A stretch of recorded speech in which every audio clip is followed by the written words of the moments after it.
Hey guys, what's going on? Welcome back to a brand new video, and in today's video we're going to be going over my updated free agency predictions now that Francisco Lindor is a New York Met. So yeah, there's literally nothing happening. Today's biggest news is that LeMahieu hates the Yankees now. Yay. News. I just want a signing. There's been no signing, so I'm going over updated predictions now that the Mets have Lindor and what could happen. So yeah. We're going over like, I don't know, 15, 10 players? I don't know. I don't remember. I just threw on some names that I feel like are worth noting. I definitely left some off, so sorry. If you want to know where they go, just put in the comments, hey, where do you think blah, blah, blah is going? I'll be like, here. And then, yeah. Before we get into this, guys, if you guys are new to this channel, be sure to subscribe. Mean a lot. We're so close to 100. We're like 13 away. So, subscribe. We like to talk about baseball content, and as long as nothing breaks while I'm busy, we will cover what happens. That's why I didn't get a Lindor video out. It happened at the worst possible time. I had to wait like 8 hours until I was home. And by that time, no one cared. But we're doing free agent predictions, updated. So yes, let's get into this. Our first player we're talking about is Trevor Rosenthal, his closing pitcher. He'll probably be going back to the Padres as they do want their bullpen kind of intact. He was very good down the stretch. He just had an overall good season. And I think he should be their closer next year, mostly because I don't know what they're going to be able to do with Kirby Yates. And they're talking a Tatis extension. So, who knows? I think Rosenthal to the Padres would make the most sense for both sides. Yeah. Next up, I have Kirby Yates, another Padre closer, but I have him going to the Astros. The Astros are in need of getting a closing pitcher after they sent Ozuna off, who I forgot to put on the list. He's now a free agent for some weird reason. So yeah. So they want a closer. They've been talking with Rosenthal, I think, Yates, Colome, Hendriks, literally anyone they want to. I do have a sense that they will probably get one of them, like one of those five that I listed, just because of how interested they are and how in dire need they are. And I think Kirby Yates is that perfect guy. So Kirby Yates to the Astros. Next up is Alex Colome. Just back to the White Sox, really. They need him. He's been one of the best relievers. Most under-the-radar relievers, actually, sorry. Definitely was a huge help down the stretch for the White Sox during their postseason run and their run to the playoffs and everything. Makes a whole lot of sense to go back there. He likes Chicago. I think Chicago likes him. So, White Sox bringing back Alex Colome. Next up is Brad Hand. I have him going to the Mets. Honestly, I'm surprised he even got through waivers, and now he's a free agent. He'll probably get more than the $10 million. So Brad Hand to the Mets. They do need something in that bullpen. I don't really know who their closer is because I don't think they want to use Edwin Diaz, and I don't know who else to use. I'd say Brad Hand is their best option. He's gonna be fairly cheap. I know money's starting to become a bit of an issue now that they have Lindor, because they want to stay the $5 to $10 million under the luxury tax. If that's actually true, then Brad Hand kind of fits perfectly with them. Next up is Didi Gregorius. Now this one has been a weird one.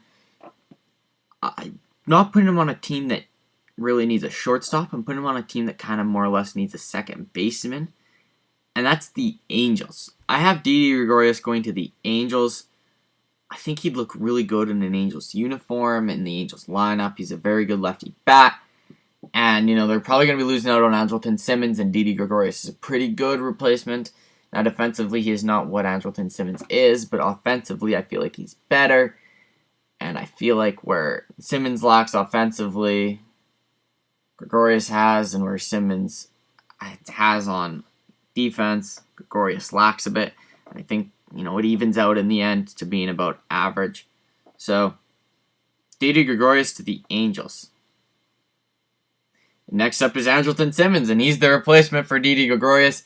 He's going to go to the Phillies. The Phillies are going to need a shortstop next year. They're going to need a lot of help and some money.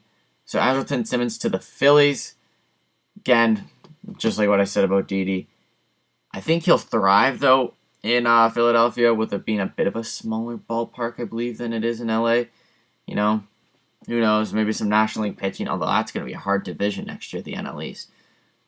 He fits there, and I don't see him not going. Well, I can see him not going there, but he fits perfectly there. Next up is Kolten Wong. Now, this one might get some people going, what the fuck? I have him going to the New York Yankees. I think the Yankees are going to lose out on DJ LeMahieu, especially after the recent reports of him basically saying, hey, I don't like you anymore. I'm going to go talk to other teams. I think they're going to lose out on him. And Kolten Wong would honestly be a perfect replacement. Him and Gleyber up the middle. You know, Gleyber may not be the all-star shortstop. You can maybe put Kolten Wong at shortstop. Who knows?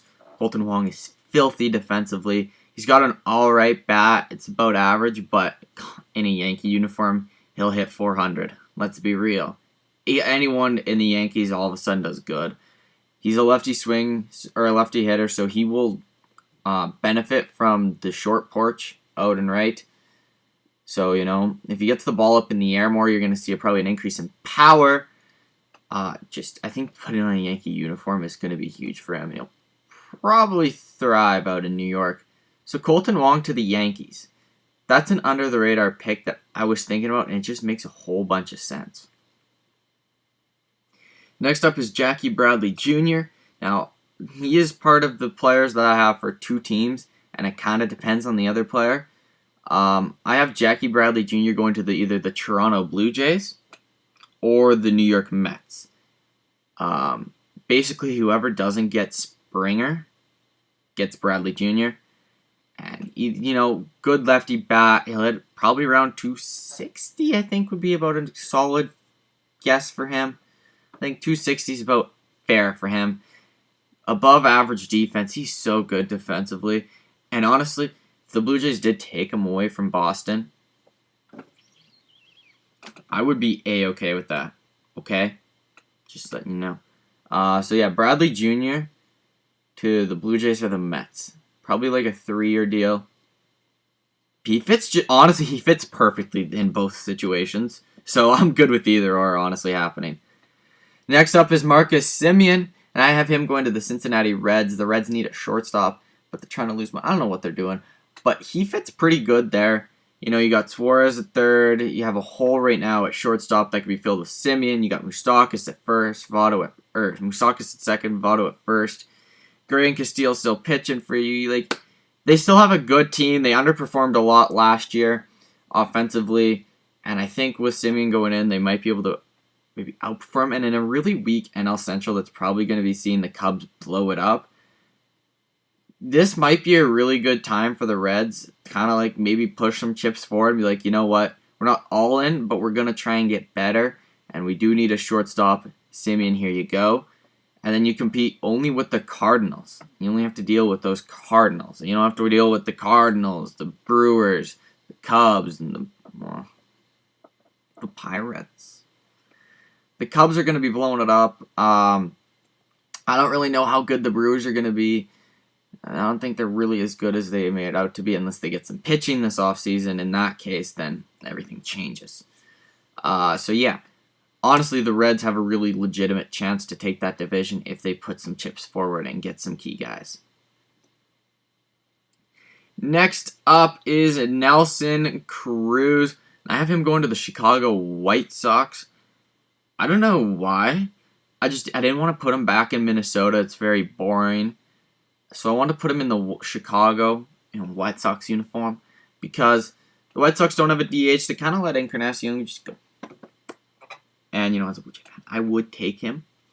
Just saying, Eddie, come back. But yeah, Nelson Cruz to the White Sox. They need a DH, and you could fairly say he's probably the best DH in the league right now, because no man at 40 should be hitting home runs that are more than 40. He should not be having 4 home runs than his age when he's 40. That is insane. He is so good. He's the fine wine of hitting.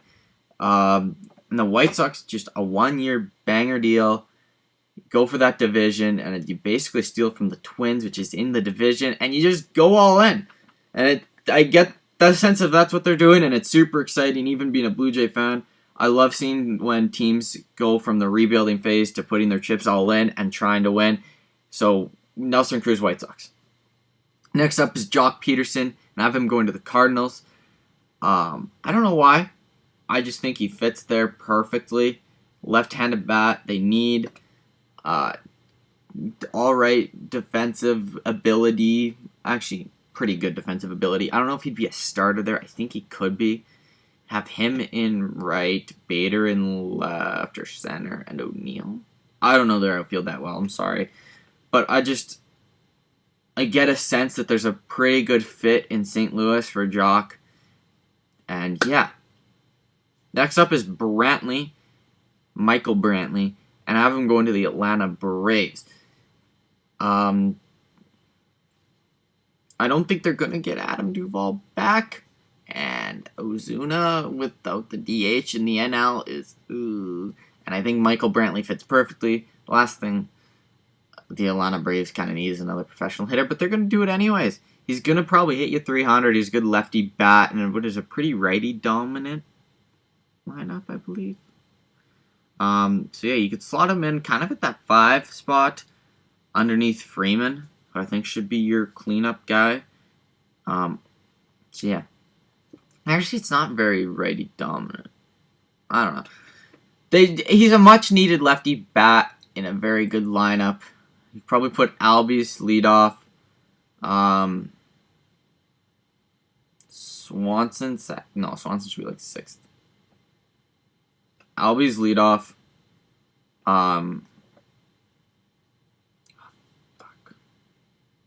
Inciarte 2nd.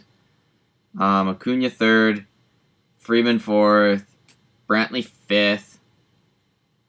Swanson 6th. Austin Riley 7th. Whoever their catcher is 8th and the pitcher 9th. Bam. That might be a horrible lineup. I'm just trying to think of players on the Atlanta Braves. Michael Brantley to the Braves. I think that happens. Next up is Marcel Ozuna.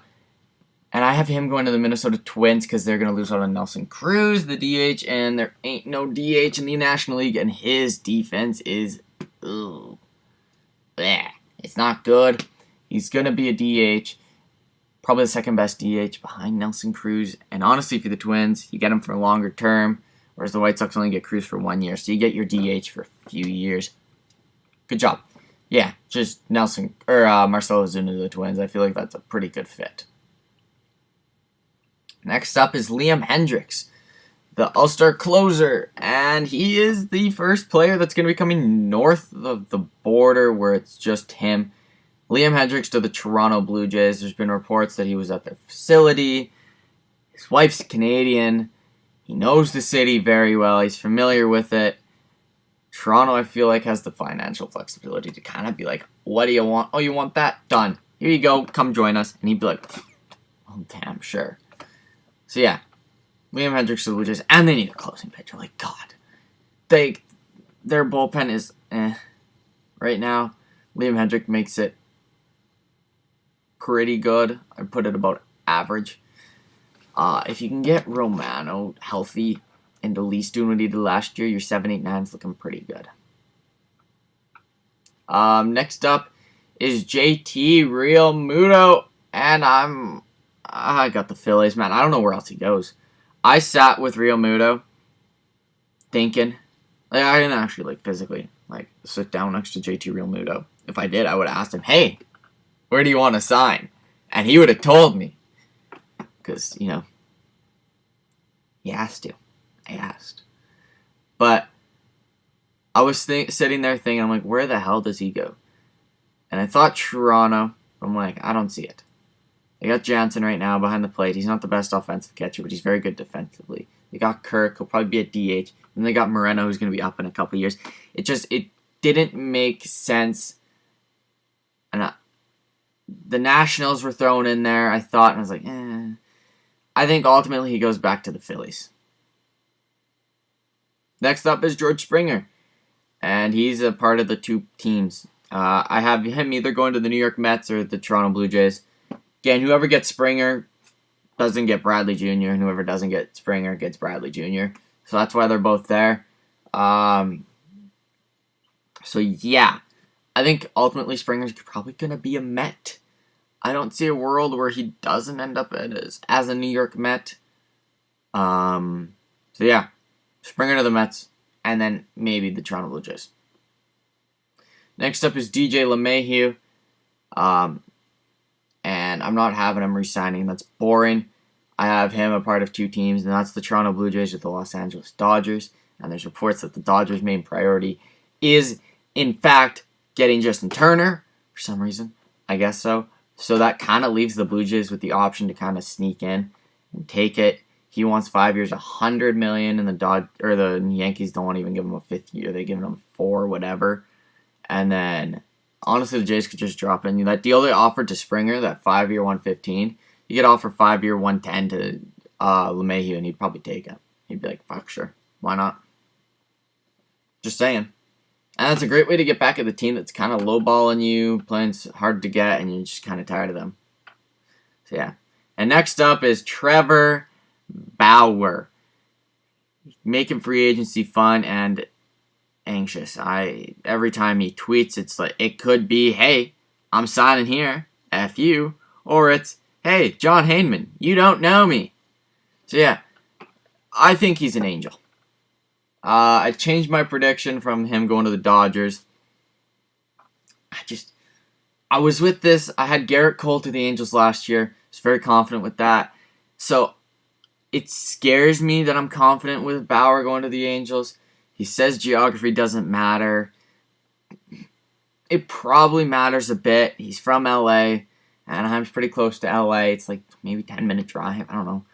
I don't remember. Anaheim's right fucking there. They're called the Los Angeles Angels, but they live in Anaheim. Shut up, okay? It's right there. His family lives in California. He's from California. He played at UCLA. Everything about it makes sense. Wants to market himself. He can. He wants to pitch every 4 days. He very well could with how shitty that rotation is. They could be like, hell, do you want to pitch every day? You never know. Just everything there. You can market players that don't get marketed on national media, i.e. Trout. You can market him better. You go up to the average person, you ask them if they know Mike Trout. They don't. But if you ask them they know who Bryce Harper is, they probably will. So you can market Trout, Ohtani, Pujols, although Pujols has already been there, done that. Upton, Archie Bradley's in there. Sorry, I have Archie Bradley signing there as like a other thing. Raisel Iglesias is there, his former teammate. David Fletcher, the GOAT. Anthony Rendon. I think LA just makes so much sense for him. Obviously, I'd love to see him in Toronto. In his video, he says a rotation that has a guy who likes pitching every 6th day and a young guy who needs to have starts skipped. Kind of fits right into Toronto, but he's going to be an angel. And yeah, those are my predictions. And as a little teaser for a trade, Chris Bryant will be traded, but to the Los Angeles Dodgers, I think.